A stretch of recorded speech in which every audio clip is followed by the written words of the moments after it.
Tool kit मामले में आरोपी निकिता जैकब जेल जाएगी या राहत मिलेगी, आज इसका फैसला आएगा। कल आरोपी शांतनु मुलुक को 10 दिन की ट्रांजिट बेल मिल गई।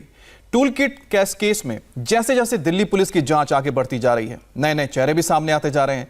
दिल्ली पुलिस ने दिल्ली में हिंसा कैसे भड़की, इसकी पूरी टाइमलाइन तैयार की है। उसके मुताबिक दिल्ली में किसान आंदोलन की शुरुआत के साथ ही विदेश में बैठे खालिस्तानी आकाओं ने साजिश को रचना शुरू कर दिया था। दिल्ली पुलिस ने जूम ऐप को भी नोटिस जारी किया है और 11 जनवरी को जूम ऐप के जरिए जो बैठक हुई थी उसके बारे में जानकारी मांगी है।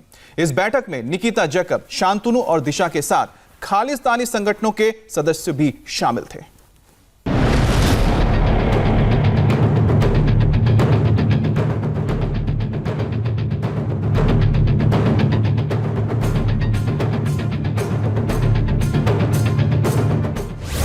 टूल किट की जांच जैसे जैसे आगे बढ़ रही है, नए नए चेहरे सामने आते जा रहे हैं। दिल्ली पुलिस के मुताबिक ये वो चेहरे हैं जो टूल किट के जरिए पूरी दुनिया में हिंदुस्तान को बदनाम करने की साजिश में शामिल थे। इन लोगों ने ही 26 जनवरी को किसानों की ट्रैक्टर रैली के दौरान हिंसा भड़काने की साजिश रची थी। कनाडा में रहने वाली अनीता लाल से लेकर पाकिस्तानी खुफिया एजेंसी ISI के लिए काम करने वाले भजन सिंह भिंडर तक अब टूल किट का कनेक्शन पहुंच रहा है। दिशा की जो फ्रेंड फ्राइडे फॉर फ्यूचर नामक पर्यावरण आंदोलन से जुड़ी हैं, उसने ही ग्रेटा थनबर्ग को टेलीग्राम पर यह टूल किट भेजी है।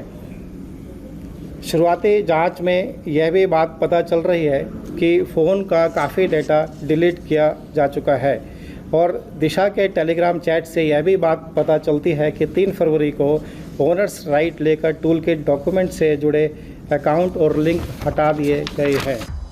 दिल्ली पुलिस की जांच जहां जहां तक पहुंची, उसके मुताबिक किसान आंदोलन की शुरुआत के साथ ही विदेश में बैठे खालिस्तानी आकाओं ने साजिश रचनी शुरू कर दी। उनका साथ भारत में निकिता जैकब, दिशा रवि और शांतनु मुलुक जैसे लोग दे रहे थे। इसलिए दिल्ली पुलिस का पूरा फोकस फिलहाल इस बात पर है कि जल्द से जल्द इन लोगों की गिरफ्तारी हो। हालांकि कल दिल्ली पुलिस को बड़ा झटका तब लगा जब शांतनु मुलुक को बॉम्बे हाईकोर्ट ने 10 दिन की अग्रिम जमानत दे दी। उधर एक्टिविस्ट निकिता जैकब की अग्रिम जमानत याचिका पर फैसला आज तक के लिए सुरक्षित रख लिया गया है।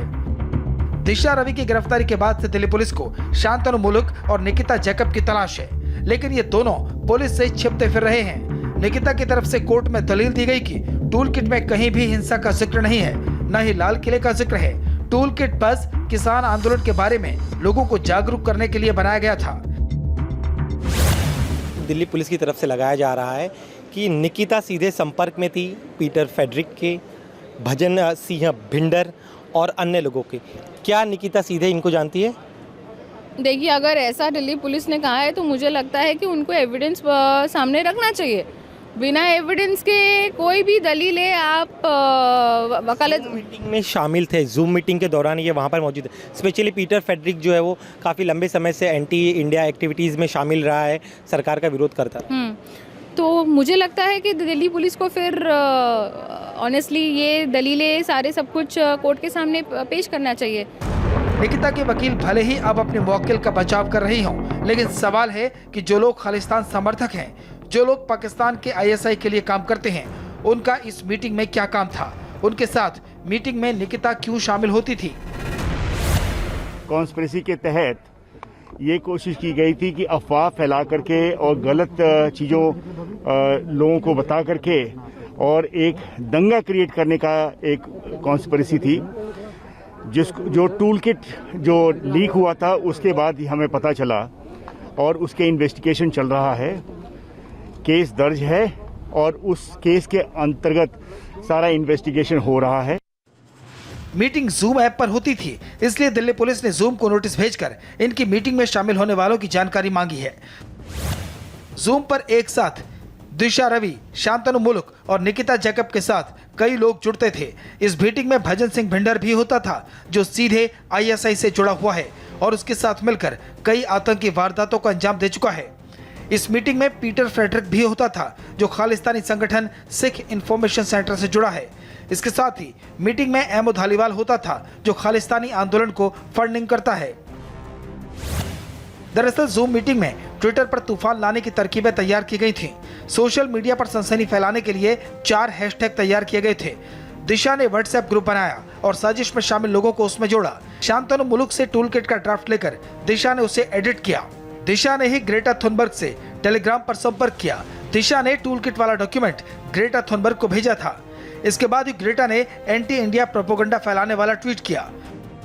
पहले कहा जा रहा था कि ग्रेटा थुनबर्ग जैसे सेलिब्रिटी से किसान आंदोलन पर ट्वीट करवाना सिर्फ पब्लिसिटी के लिए हो सकता है, लेकिन दिशा रवि और ग्रेटा थुनबर्ग की व्हाट्सएप चैट बता रही है कि साजिश काफी गहरी थी। इसलिए दिल्ली पुलिस ने कोर्ट में भी यही कहा कि दिशा की गिरफ्तारी प्रक्रिया के मुताबिक ही की गई है।